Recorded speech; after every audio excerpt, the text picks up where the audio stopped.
Olá pessoal, tudo bem? Bem-vindos a mais um novo vídeo. Eu me chamo Suderland Castro. Sim, o ministro da Saúde, Nelson Tati, caiu primeiro do que a segunda parcela da ajuda emergencial do governo.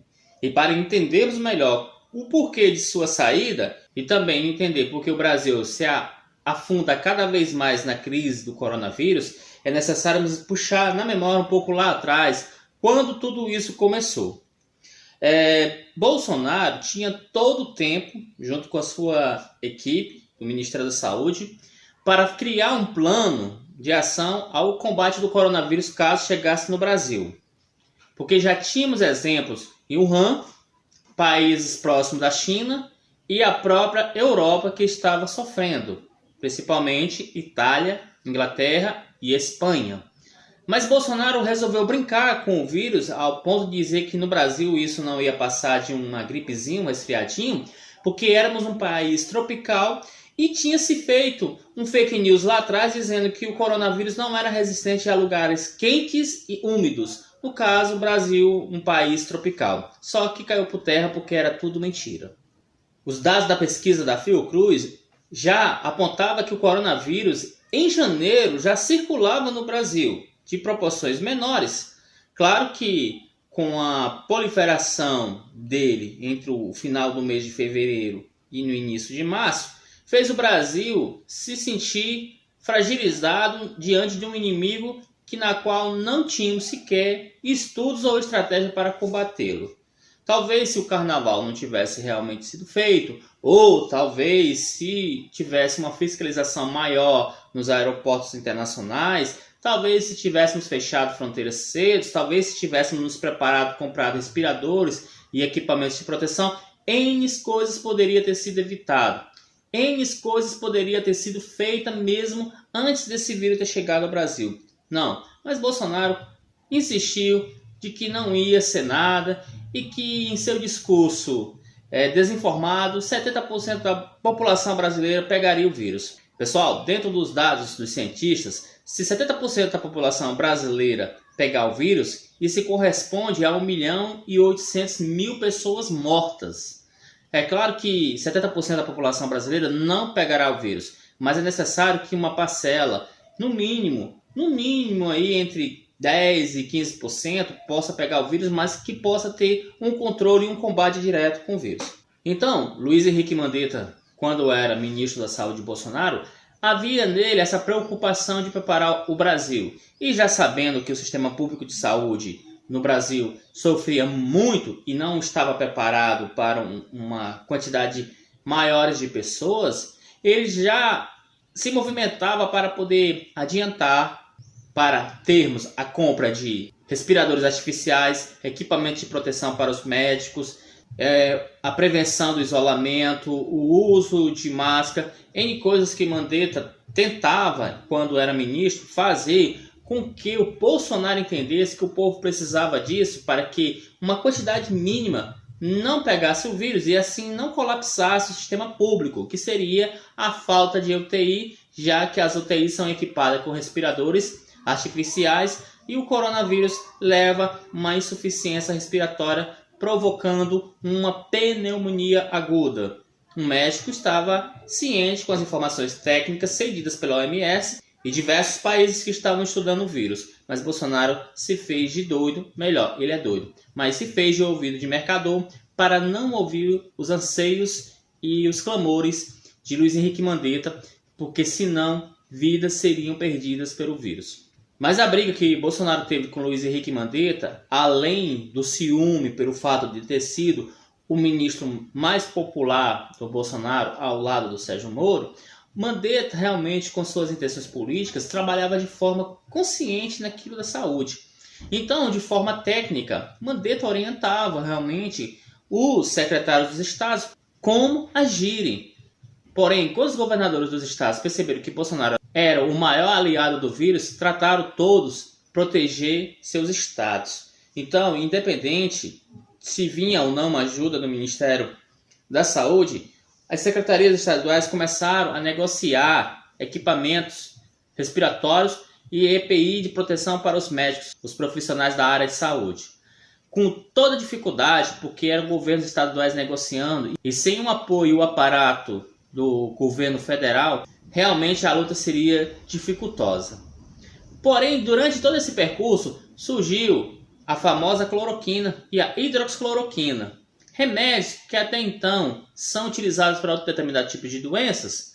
Porém, Bolsonaro, não se sabe de onde, em que pesquisa e estudo ele teve, disse que era um dos remédios mais promissores ao combate à Covid-19, sendo que esse medicamento tem mais efeitos colaterais do que benéficos ao coronavírus. Então começou-se o merchandising do coronavírus. Bolsonaro, feito médico, prescrevendo e tentando fazer com que Mandetta confirmasse as suas palavras que a cloroquina seria realmente esse remédio salvador da pátria.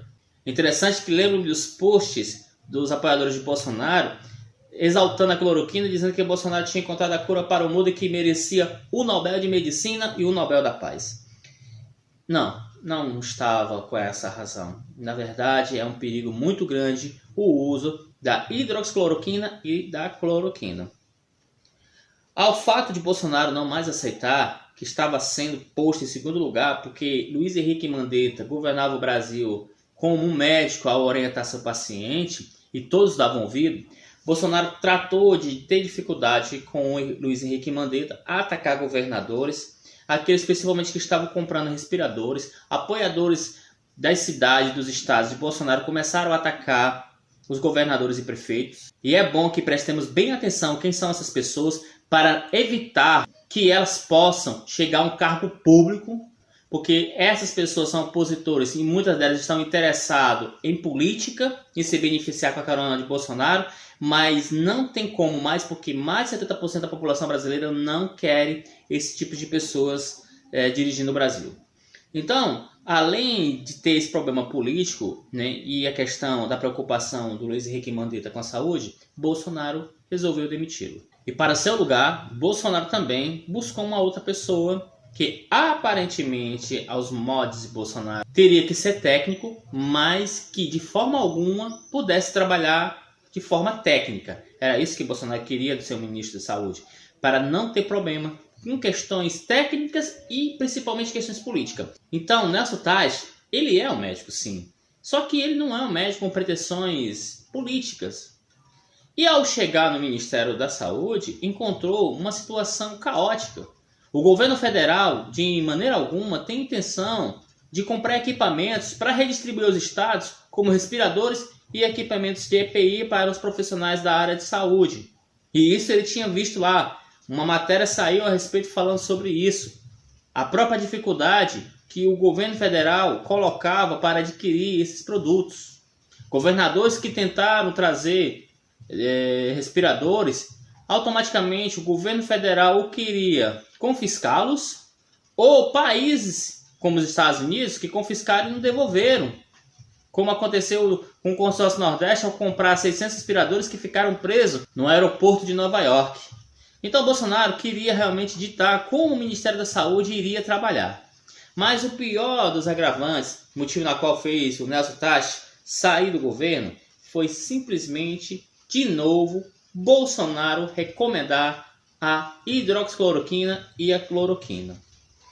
Mandetta e Tais são médicos. E todo médico que receita um medicamento errado e que possa vitimar pessoas, ele tem a possibilidade de perder o registro e ainda ser processado criminalmente. Agora você imagine a irresponsabilidade de um ministro da Saúde dizendo que o medicamento tem que ser tomado, pode prescrever o medicamento contra o coronavírus e acontecer inúmeras mortes. Além de perder o registro, o processo criminal seria perigoso, doloroso, porque já saía de uma questão de erro médico a uma forma completa de genocídio. Nesse exato momento, Bolsonaro tenta, de todas as formas, fazer com que o Ministério da Saúde possa prescrever para qualquer paciente, em qualquer tipo de estágio do coronavírus, a cloroquina. Já sabemos que ela não tem efeito benéfico ao combate do vírus e que um dos medicamentos que está sendo feito no mundo, que tem a maior probabilidade de dar certo ao combate, é o Remdesivir. E o governo pouco fala dele porque não está aqui em solo brasileiro. Tem que fazer todo o procedimento para trazer dos Estados Unidos. O que temos aqui em grandes estoques e até acumulados são hidroxicloroquina e cloroquina. Mas se você realmente for consciente, você prestará bem atenção no que seu médico irá falar. E nesse momento não há nenhum médico querendo arriscar a vida de seu paciente para que ele possa tomar hidroxicloroquina e cloroquina. Então o Brasil mostra-se agora um país perigoso para todo o mundo. Os nossos vizinhos fecharam fronteiras e não há uma data prévia para que isso possa ser aberto, porque o Brasil agora é um dos principais focos da pandemia. E infelizmente, pelas falas do Mandetta e do Sérgio Moro, temos que orar muito, porque o Brasil, do governo Bolsonaro, não está sabendo lidar com a crise do coronavírus, que pode ainda contaminar e matar milhares de brasileiros, e agora existe a possibilidade de se agravar, porque não há um ministro da saúde sério que realmente queira fazer o seu trabalho correto se Bolsonaro sempre intervém para que não seja feita de forma certa. Estamos nessa situação e só temos agora, nesse exato momento, as nossas orações para que o Brasil possa passar nisso. Bolsonaro realmente se mostra uma pessoa perigosa para o Brasil. No mais, eu me despeço por aqui, galera. Valeu, um abraço. Até o próximo vídeo.